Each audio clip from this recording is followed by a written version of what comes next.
I've been following Forbes ever since a China investment company bought Forbes. Okay, they own 95% of Forbes. A Hong Kong-based investment company bought Forbes. Forbes has historically been a what? A pro-capitalism, pro-freedom, pro-America magazine. I don't know if you've been following their post the like 6 years. Tool was their motto. Like I don't read the Fortune magazine, but I will go Forbes. We subscribe to Forbes. We don't subscribe to Fortune, right? Steve Forbes. Yeah, that's right. Sorry, but... Now when you look at it, yesterday Tom made such an interesting comment. He says, I said, why the hell is Forbes supporting some of these comments that, hey, socialistic ideas and edifying and building up certain characters they would have never built up 6 years ago, 7 years ago, right? Then you look at it, 95% they own, 5% they own. He says, China would like Americans to believe socialism is good while they go in a complete different direction. They don't care whether it's good or not. They just care that it divides America. I don't know if there's truth behind it or not. All I'm saying is the fact that... I think it's more fundamental. They are... U.S. politicians are playing the short game. China's playing a long 100%. game. And China's like, we're going to use capitalism quietly in a communist regime. We're going to employ capitalism to overtake the United States, and we're going to encourage socialism in the United States so that we can weaken it. So it's an easier way to do. Right there, it's by the way. brilliant. I agree with you. And by the way, gotta give them credit for it. Hey, Taiwan is not a 70-year grudge match on the make good that they think it's their territory. You know what Taiwan is? Semiconductors? It's an enhanced market share play on semiconductors. Yeah. Because if they assimilate that, they get more market share on semi, they get more market share on textile manufacturing. There is a ton of stuff that you look there. They want to assimilate this. Yeah, it's political, and yeah, they got the planes flying overhead and this kind of militaristic and stuff. But really what this is market share of Western manufacturing. It is. And it's it is the so long targeted, game. and the Chinese state has been pouring money into domestic semiconductor manufacturers on the mainland. And they fully intend to have, between Taiwan and China, they fully intend to control the world's semiconductor supply, while Biden's like, well, we'll consider $50 billion. And I'm like, yeah, good luck with that. Yeah, I mean, it's good luck with that. What do they control right now? The production of any pharmaceutical industry is coming out of China. It's a good, you hear 80%, some say 60%. That's a big number.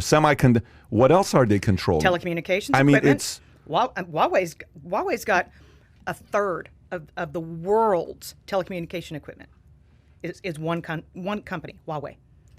And they're at the forefront of robotics because they have to be, because their one-child policy is backfiring. So their population's beginning to shrink. So, but they've known this. They've known this for a long time. They see the data. So they're at the top of robotics. Can you get the mic a little closer? Audience is saying they can't hear it. Go. So they're at the top of the automation chain because they know they have to replace their own people. So, and that puts them at the front of artificial intelligence. And think of the control that they can have. Think of the control that they can have over the global economy. Germany has tighter economic ties with China than Germany has with the United States because they export so much to China.